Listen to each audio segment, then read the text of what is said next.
Hi, it's Juris and welcome to Tattoo Shop Talk, and today we will take a look at Tattoo Machine by Dan Kubin. It's his Sidewinder V3R. It's an older model, we will look into it and we'll do our usual. Its ups, its downs, who it might be for, and I will chip in my thoughts on how I think would be best way to purchase this tattoo machine. I was hesitating a bit to make this video because it seems like a very polarizing machine. There are people who love it, who live and die by it, and there are people for whom this tattoo machine didn't work at all. And there are also alternative brands out there who does similar sort of principle of this tattoo machine. There are also cheap Temu copies out there and people are happy with the whole spectrum, with the original ones, with alternative ones and very cheap ones. This tattoo machine, it's my tattoo machine. I own it, I bought it, it's not sent in products. I bought it at the very end of 2020, got it at very beginning of 2021. I bought it from Nordic Tattoo Supplies and at the time it costed 639 euros, which seemed alright price. Now newer models are more pricey, but prices are what they are and everything somehow is getting more and more expensive. This machine's model is V3R,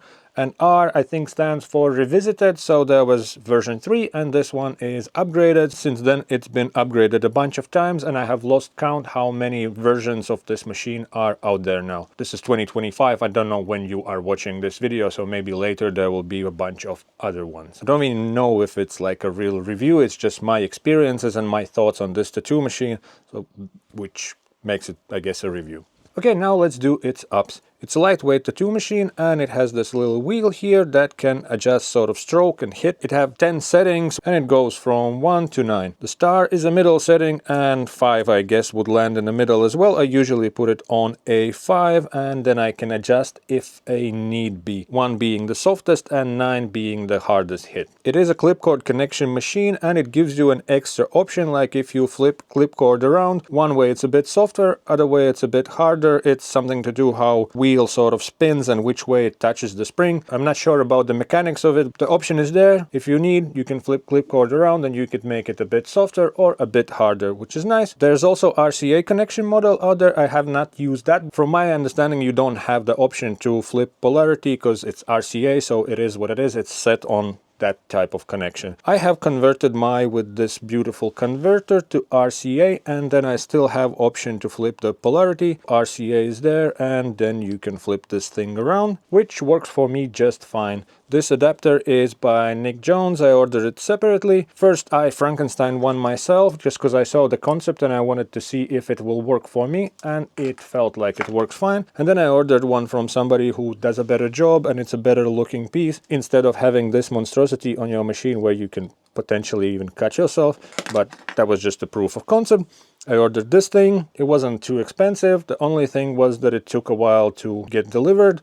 It was from States. It took around 4 or 5 weeks to get delivered. And now when you get all those messages, texts and emails that's like you got a mail, or when you get all those scam type of things, it was a bit stressful, but it arrived and there was no import fees on that because I guess it's pretty cheap product. Another adjustment option on this model is these little O-rings at the back on the armature bar. Newer models don't have it. Probably they have other things to adjust. These O-rings make it a bit softer, and which is nice. It makes it also more quiet. Let me plug it in. This would be at 5 volts.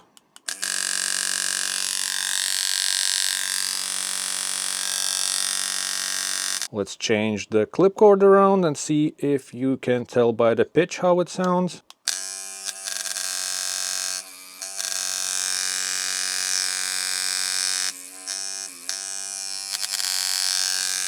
Let's do 5.5 and flip it around. I don't think that adapter is gonna last that long if I keep on flipping.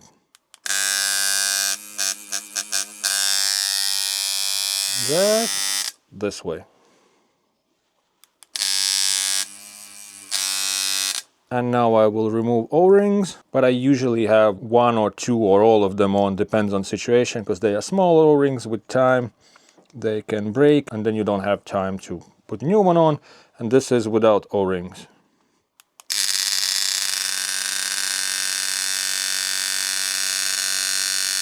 On as setting 5.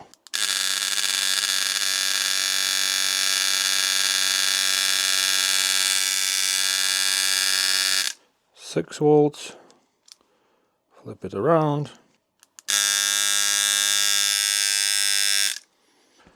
and put them back on. This adapter, it makes it wireless, only it limits you a little bit when you need to get like rubber bands on and stuff like that. It gets in the way, so you have to work around the adapter, unclip the clip cord, but it takes few moments and it's not a downside, it's just something you have to keep in mind that it's there. And I think because you have that option to switch polarities, I would prefer that to just straight up RCA, because that gives me extra option to sort of adjust something. And that's with the O-rings back on.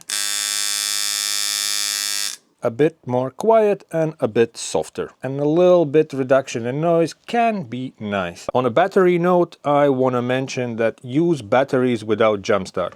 These are from Inkclaw, 5.8 volts, it works. This one is from Critical, and this is Critical Connect, and it has a jump start that you can switch off. It's at 5.5 volts. It does a bit of that, and I don't think that's good for the machine, for motor, or for whatever. Check it out. So that's with jump start, and that's like a cheap battery. 5.5, no jump start. Oops, I was the jump start.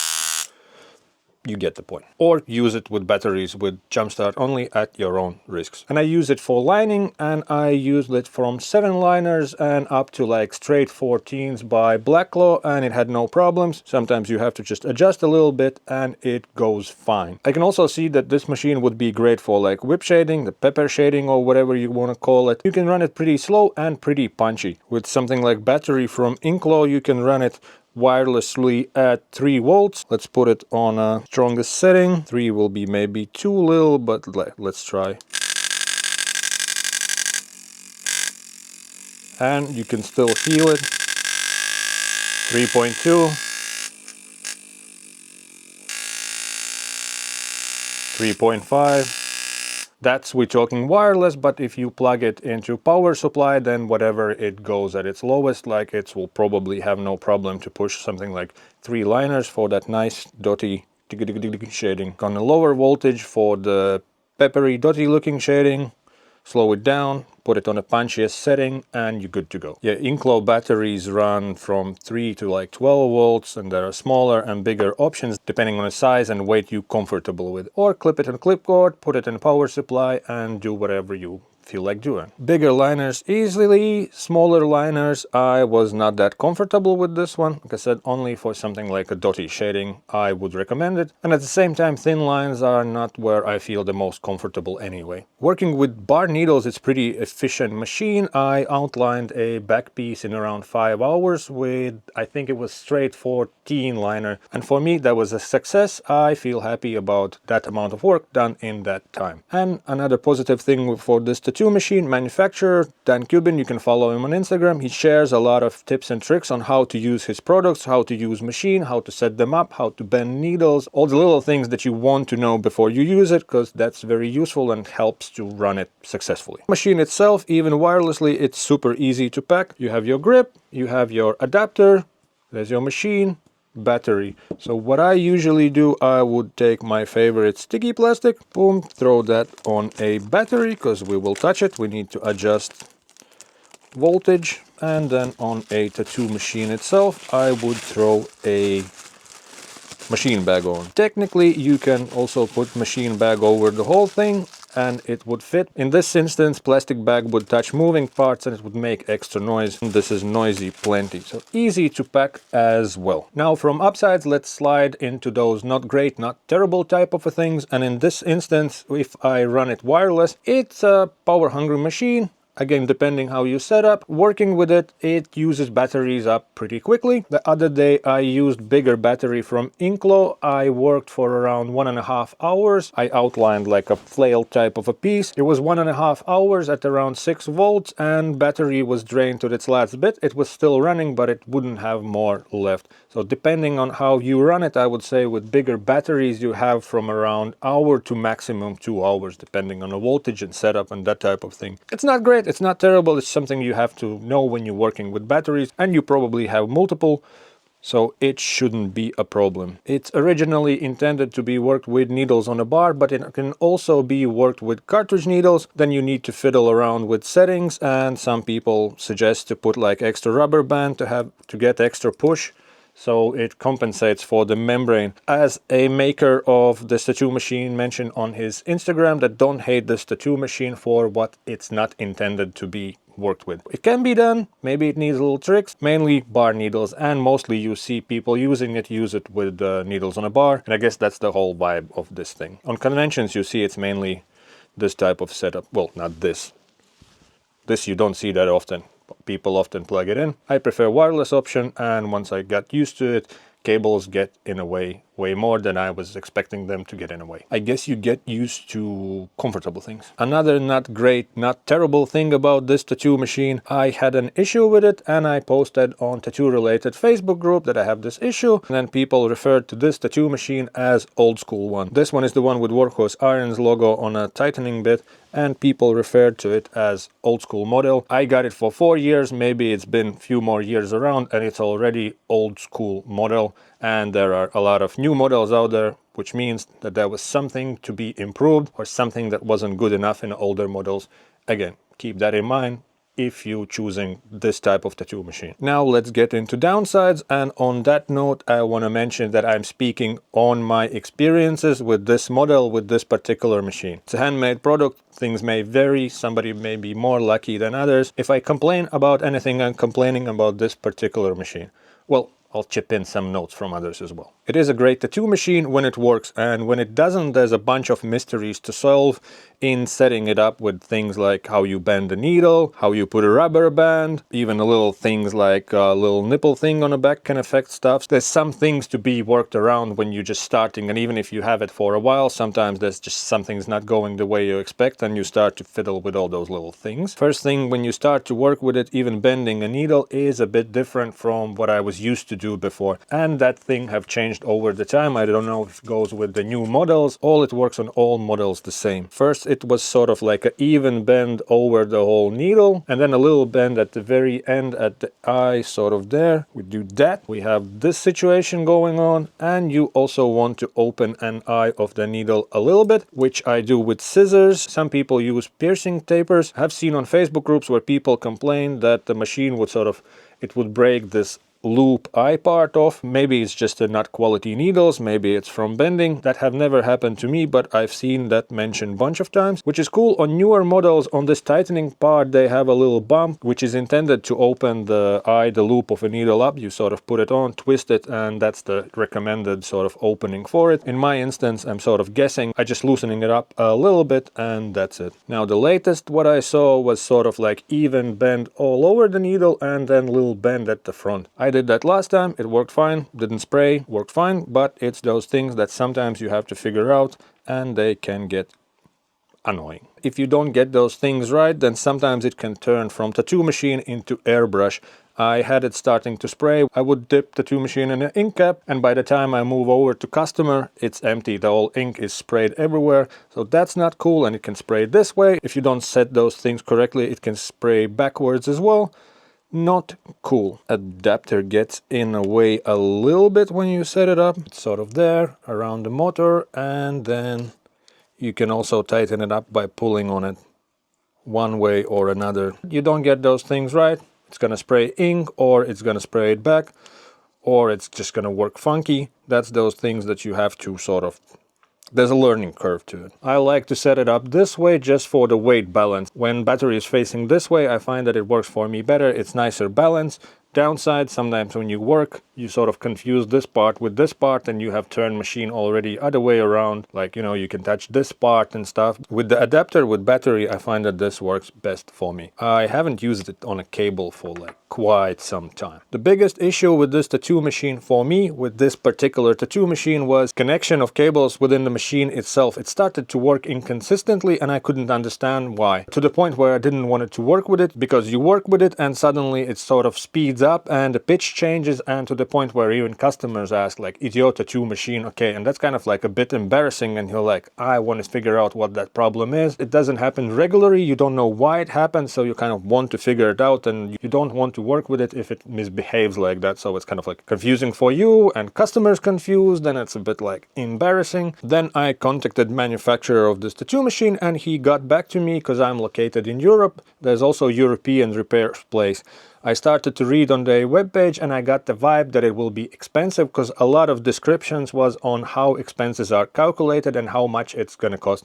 I didn't get any quotations or anything. I thought if it doesn't work, I'll try to fix it myself, and if I mess it up completely, then I'll send it to repairs. I did a little YouTube search. I found a video of Russian gentleman who had same issue. The solution is pretty simple. You can watch video on it. I'll put it in the video description, or it should pop up somewhere on the screen. But basically, I opened this part up. There was connection where metal could touch metal, because it happens sometimes when you work and you probably put some stress on that part and it goes bzzz. It took me like a few minutes and I fixed it. I was wondering how much it would set me back if I had to send it somewhere. Then it would be repaired, probably postage, repair itself. It was very easy fix. I think information should be available out there for them who are willing to take those risks. They can try it, and again, if you mess it up, then you send it to repairs. It's a bit upsetting that the manufacturer itself haven't had addressed that issue, that if it happens, if you feel savvy enough, there's something you can try to do. Another downside I saw on somebody's review, that's not to do with the manufacturer.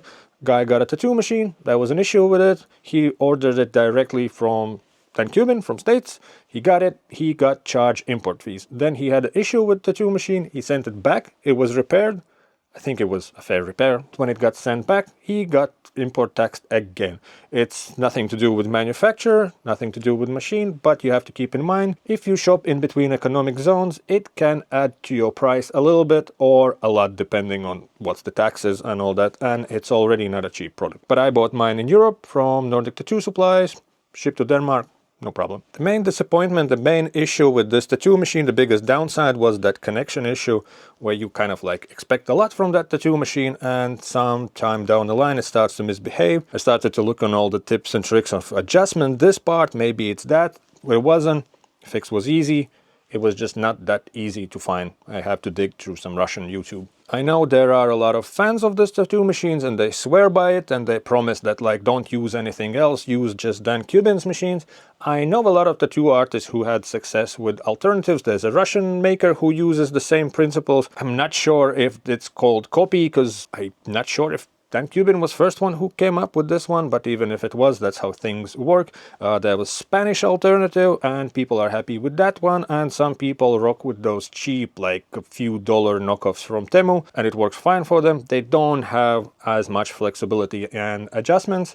I don't know how long they're gonna last, and I know some really good tattoo artists who got this tattoo machine, they worked with it, and they couldn't set it up to work with it comfortably. It was spitting, it was consistency issues, and they sold them. They're really good artists, they definitely know what they're doing. They worked with coils, they switched to this one, couldn't figure out how to set it up properly, and they gave up and sold it. If you want to buy this tattoo machine, consider that there might be a bit of a ride on a learning curve, and that doesn't work for everybody. Who this tattoo machine might be for, I see a lot of traditional artists use it, especially for lining, so that's definitely one way. If you are into that stuff, it's something to look into. I've seen people doing like a pepper shadings use it a lot. I've seen a bunch of like heavy blackwork guys use them. So this machine covers a wide spectrum. If it's within your budget, if you're not scared of a bit of sort of adjusting to how to do things, that's a really good product. I think it can be used for anything. I just don't do everything, so I won't be able to tell, but you see this machine a lot. Very powerful machine, especially for bold lines. I would definitely recommend it. In my opinion, the best way how to buy this tattoo machine,